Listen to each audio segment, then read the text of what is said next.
Part 2 తథాగతుని కథ.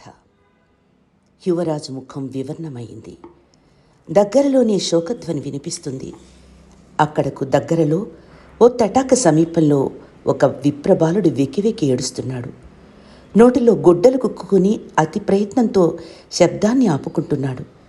పదే పదే కన్నీటి చారికల్ని, నాసికా జలాన్ని తుడుచుకుంటున్నాడు. యువరాజు సిద్ధార్థుడు ఆ దిక్కుకు మళ్ళాడు.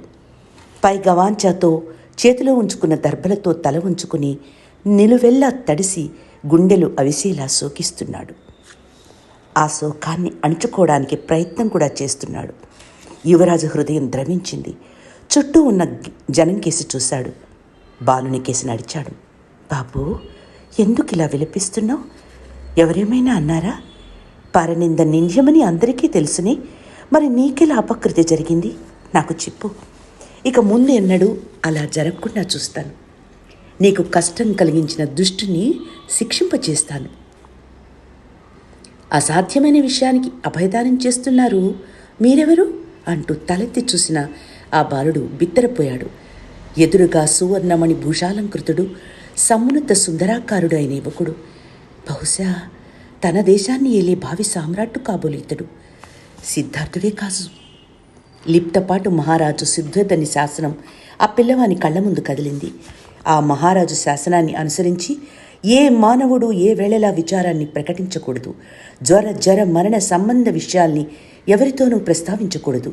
ప్రాపంచిక కష్టాల్ని ఎవరి ముందు ప్రసంగించకూడదు. నిలువెల్లా వణికిపోయాడు బాలుడు. తన మాతృమూర్తి మరణించిన విషయం మరుగుపరిచాడు. పై అంగవస్త్రంతో ముఖం తుడుచుకున్నాడు. లేదు మహాపురుష, నన్నెవ్వరూ బాధించలేదు. నేను విచారించటం లేదు. తడి వంటితో ఆచార్యుల ఆదేశానుసారం రాగాధ్యయనం చేస్తున్నాను అంతే.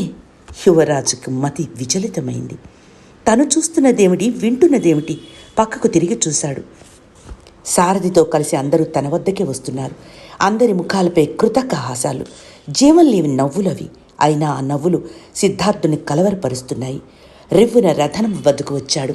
చెన్న, రథాన్ని ప్రాసాదం కేసి పోని. చెన్నుడు హుషారుగా గుర్రాల్ని అదిలించాడు. ప్రాసాదానికి తిరిగి వచ్చిన సిద్ధార్థుని గుండె బరువెక్కింది. సరాసరి యశోధర ఉన్న గదికేసి నడిచాడు. ద్వారముఖంలో సరికొత్త పాత్రలతో ఉదకం అందించిన దాసీలను వింతగా చూశాడు.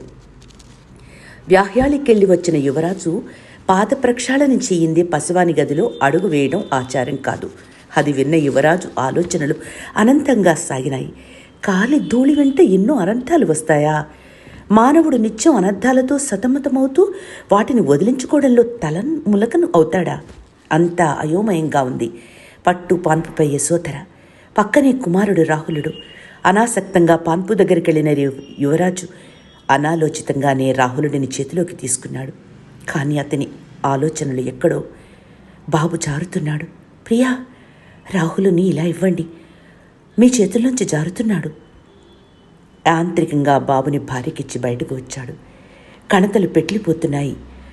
తను చూసిన సంఘటనలకు, విన్న మాటలకు పొంతన కుదరడం లేదు. మనసుకు స్వాంతన కలగడం లేదు. ఆలోచనలు అవిశ్రాంతంగా సాగుతూనే ఉన్నాయి. వడివడిగా తండ్రి శుద్ధోదని ప్రాంగణం కేసి బయలుదేరాడు సిద్ధార్థుడు. విశాలమైన రాజమందిరపు గవాక్షాలు నడిచి తండ్రి విశ్రాంతి మందిర ముఖద్వారం దాపుకు వచ్చాడు. కఠిన స్వరంతో తండ్రి మాట్లాడడం వినిపించి గవాక్షం వద్దనే ఆగిపోయాడు. తండ్రి మాటలు వింతగా అనిపించాయి. అడుగు ఆపి చెవి ఒగ్గి విన్నాడు.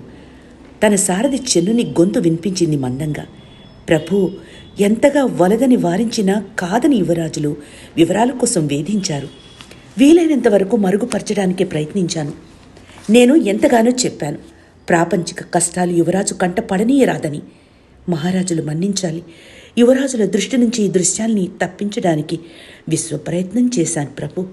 అయినా తిరిగి వచ్చేటప్పుడు మరో సంఘటన యువరాజు కంటపడింది. ఏమిటది? ఆత్రంగా అడిగాడు మహారాజు. జ్వరపీడితుడైన ఒక మానవుణ్ణి గమనించారు. రథం దిగి ఆ ఇంటిలోకి నడిచారు. భయంగానే జ్వరం పడిన వ్యక్తికి కనపడేటట్లుగా యువరాజుకు తెలియకుండా సైగ చేశాను. అర్థమైన అతడు యువరాజుకి అబద్ధం చెప్పాడు. ఏమని? తండ్రి కంఠంలో వ్యాకులత సిద్ధార్థుడు గమనించాడు.